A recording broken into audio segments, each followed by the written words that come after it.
Hello, everyone. This is Kelly Beard of KarmicTools.com, and this is your weekly forecast for October 6th to the 12th of 2024. So our quote for the week says, "When nothing is in place, then anything is possible." That's a Kellyism. I've been saying that for years because we have been in transition for years, and we need to be open and receptive to calling in our own vision, not being subjected and forced into someone else's vision. And right now, nothing's in place. So let's dream a little of what we could bring into being. Now I'm going to leave the cracking the code registration in here for another week or two. And I'm also going to leave the equinox update because it was really good and it covers you for 6 weeks. And if you missed it, you want to check that out when you get a chance. Now our week kicks off on Sunday, the 6th, with Mercury squaring Mars. This is Cancer to Libra, so it's all pretty personal. Mercury's trying to be fair and balanced, and Mars is all in his feelings. So let's just be mindful, because this activation can be a tough one for some. If your beliefs are out of alignment with your actions, if you are not self-aware, or you act out unconsciously, and we all know people like that, being selfish and childish, then watch out, because squares test you to grow and change in some way. Often, this also means that you are suppressing your own nature in some way, which is never really a good idea. When you suppress your soul, it can make your human more sensitive or defensive, taking things personally as a threat or a challenge. If you catch yourself feeling irritable for no apparent reason this week, try to step back and gain some perspective before responding, either to your own thoughts or another's words. Mercury and Mars getting together in this challenging way can provoke debates and, in some people, actual fights, so be careful. The deeper aspect of this activation is that some part of you wants to express, perhaps in a new way, and your monkey mind has got you all off track. Mars demands that you know who you are and what you want, and is the sacred masculine part of you, which is supposed to hold good boundaries, protect you, and negotiate on your own behalf in the world. If you know something that you are not acting on, this can be frustrating. If you are acting in ways that are not allowing you to think things through, this too can cause accidents, problems, and delays. It is best to pull in until you are clear. And also keep in mind that you may not be out of alignment in the above ways, but those around you may be, and will likely have no context for what they're feeling, and therefore, they become indiscriminate with their own choices and actions. Self-preservation is not selfish, but essential at this time. Deep breath. So yeah, the challenge between the words and the action, or the thinking and the action. So we could be having these inner conflicts, where I want to do this, but I'm only capable of doing this right now. I know we all feel that little bit of limitation with this crazy monetary system and this world that has now monetized things that are absolutely essential, like water and air. We can't really be paying money, or tying money, I should say, to necessities, but they've done it. And here we are. And that's unnatural for us. So there is going to be a part of your human that bucks that, because that's not natural. So let's do our best to think first and really choose our actions and responses as carefully as possible. Like I said, with Libra and Cancer, it's about being fair and balanced, but also acknowledging the deeper hurts or the feelings that are going on. We don't want to bypass them, but we can't let them run the show either, right? So we need that balanced mind and balanced heart, which is your feelings, working together with this one. Now, Venus is going to soften the edges because she's got a trine to Mars, because they're both in water signs together. So they feeling their feelings together. They're going through it. Venus rules your values and priorities where relationships with love and money are concerned. It is the sacred feminine within, and innately knows how to co-create with nature, as well as what to cultivate and nurture to full development.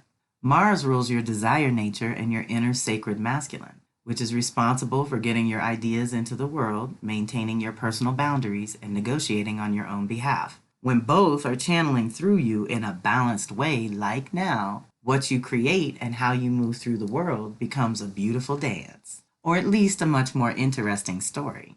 The trine is the blessing of ease and grace, an easygoing energy that paves the way for balance and reciprocity and encourages independence within the context of relationships. Communication is usually smooth with this time, and exchanges can be mutually beneficial. Any relationships started under this influence have a good chance at success, whether personal or professional. So here's the thing. In the water zones, we're having some ease and grace. But the air zones have our monkey mind jumping around. So let's use them together to sort of balance each other out, right? Let's feel into the necessary actions and then run them through the filters. Is this relevant? Is this useful? Does this make sense? Is this really where I'm going to be able to succeed at whatever I'm setting out to do, right?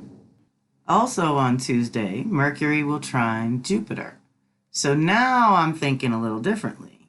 If it's square to Mars, Mars is your personal desire nature, but Jupiter's your consciousness. So if we can expand our consciousness, maybe those choices and decisions coming up with Mercury and Mars won't be so hard. But we always say, raise your consciousness first before you go into any kind of request to your spirit team, right? We always want to raise the vibe and then go in. This energy is great for expanding your mind, learning something new, or taking a class. All right, y'all, come on. Cracking the Code 1 is open to everybody. It's time to plan for the future and start getting organized. However, you may feel less disciplined and more creative, which is fine in the beginning, but eventually focus and discipline will have to be engaged to ground your new ideas, thoughts, or concepts. You have to ask yourself, how bad do you want it? If you are self-aware, awake, and alert, you will be able to see and seize the opportunities as they present themselves. It may appear to be luck, but really it's more that you are in alignment with the cosmos, present and positive, and ultimately able to trust and follow your own instincts. Practice, there is no perfection. Being optimistic and looking for opportunity in every experience will magnetize the positive and naturally repel the negative, leading right where you want to be. Take advantage of this good energy to connect to whatever it is that you're trying to create in your life at this time. Deep breath. So yes, we are expanding our ideas and thinking. It's almost like we're thinking too small, which is causing the problems. So let's feel into that one. Now we move to Wednesday the 9th. And here we go, the annual retrograde with Jupiter. Until February 4th of 2025, we get to edit the story of 2024. Jupiter retrogrades every year, giving us a chance to focus on what has happened and reevaluate what in your life needs to increase and what in your life needs to decrease. We have all been through a lot on the social collective levels over the last 1 to 3 years, and many of us have awakened to new ideas, creative concepts, and activated expanded networks.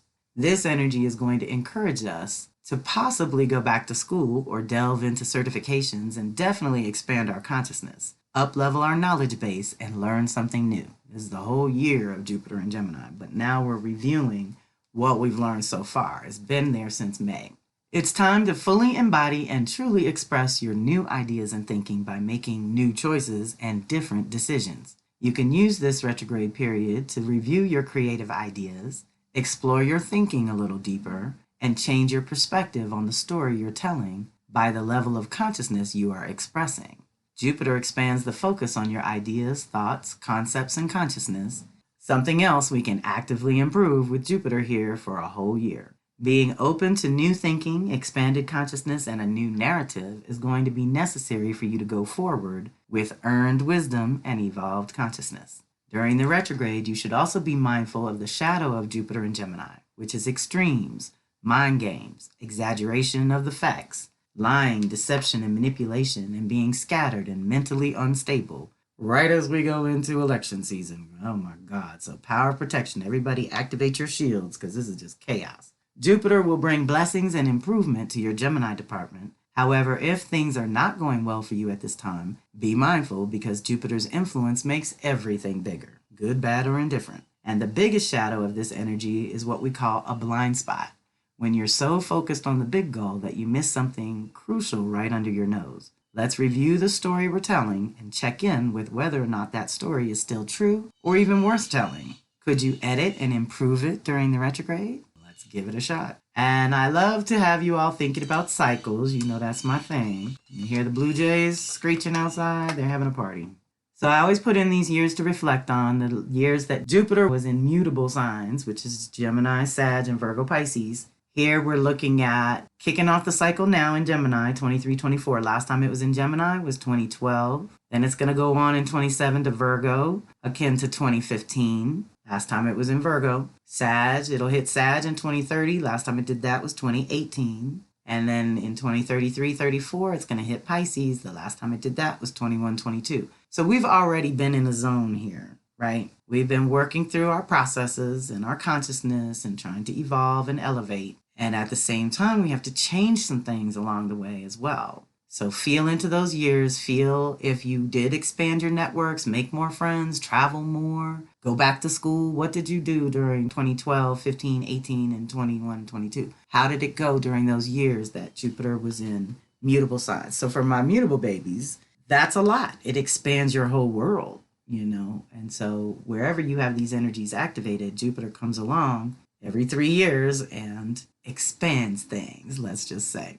Now we move to Thursday the 10th when I have my monthly Venus circle. This month is Sagittarius reclamation at the heart chakra, and we are coming down to the root and about to start a whole new Venus cycle. So those of you all who have been waiting on the Venus reading and the new custom guide, it'll be out in January, February to get ready for the new cycle kicking off in February, March. Meantime, it'll be good for you all to just sit in and check in with this reclamation because no one is exempt. We've all gone through our release and now we're going through our reclamation process, whether you were aware of the cycle or not. But here we are again with the mutable energies being activated. So those with that Gemini Sag or Virgo Pisces kick in, this is going to be a good one for you. It's only $25 to drop in or subscribe, and you get all the tools and activations and the replay and all the goodies that go with it. Now we come to another biggie this week, which is part of the reason why I use that quote. If nothing's in place, anything is possible, because if we're editing the story and we're at the very end, last degree of Pluto and Capricorn, moving into new territory permanently, not to return for another 250 years, this is a big deal. We are rebirthing on multiple levels.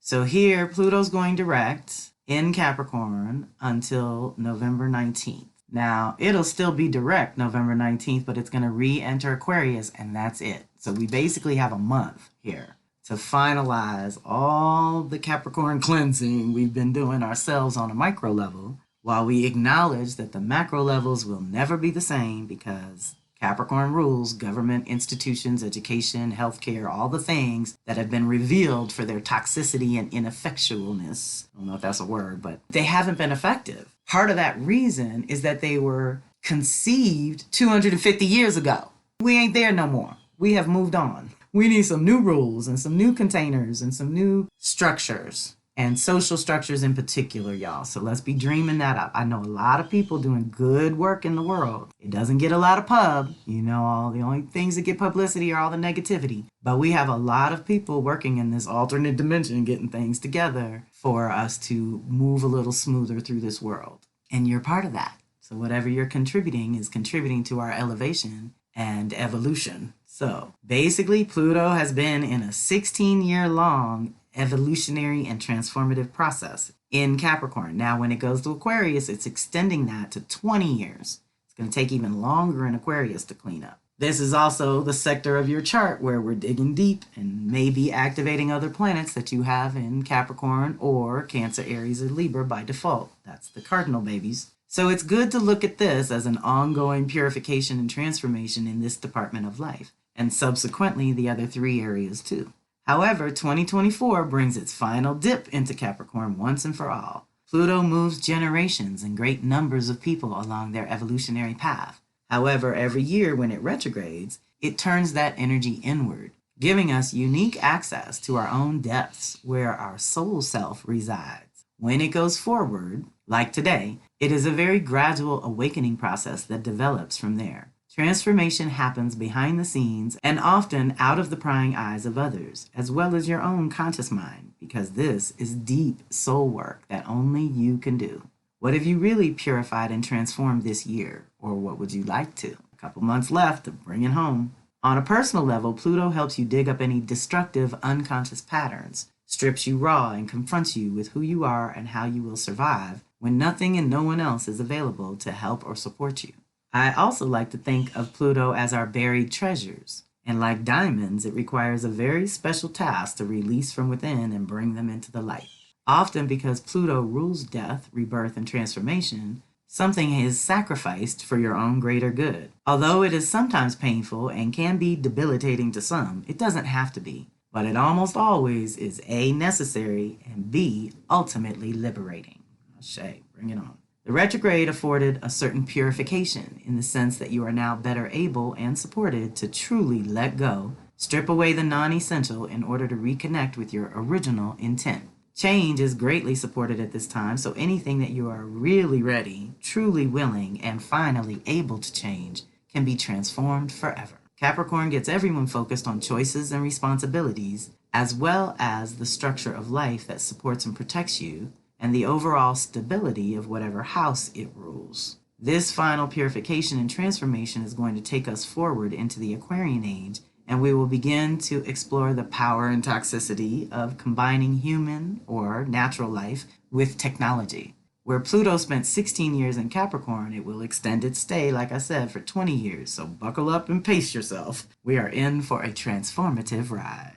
Deep breath. Pluto don't play, honey. So short and sweet this week because we had a long one last week and I think we got a long one next week. I think I've mentioned this before, y'all. When we only have a few activations, that means it's going to double down in the coming weeks. So let's take advantage of the little bit of breather we get this week. If you haven't already, check out the Libra article. Raven Medicine was amazing. The replay and tools are available for only $25. The Power Circle subscription is down here at the bottom. We have a lot of housekeeping links here that you can always get to. That subscription gets you your astro reports and a lot of bonus goodies to guide you throughout the month, and it helps support the site. And I always forget to mention, but if you are a Power Circle member, you get 10% off of everything else. So lots of people have been taking advantage of that. That knocks that 25 down to 22. The Astro Tarot reading, if you're looking to check in with your cycles and wrap up the year and figure out how to lay out next year, this is the time to start doing it. And of course, the affiliate program, if you have resource pages or ways to share my links, I'm very appreciative and deeply grateful for those who do that. And of course, if you're new to the circle, the bottom of the blog always has my Soul Sisters Circle invitation. And that gives you a little bit of my story and the core values that run through all my circles, and is a good one if you're just getting to know me. All right, y'all. Thank you so much for being part of the community. Thank you for listening. Join us when and where you can and reach out directly when you need to. This is Callie Beard of Karmic Tools signing off. Have a fantastic week.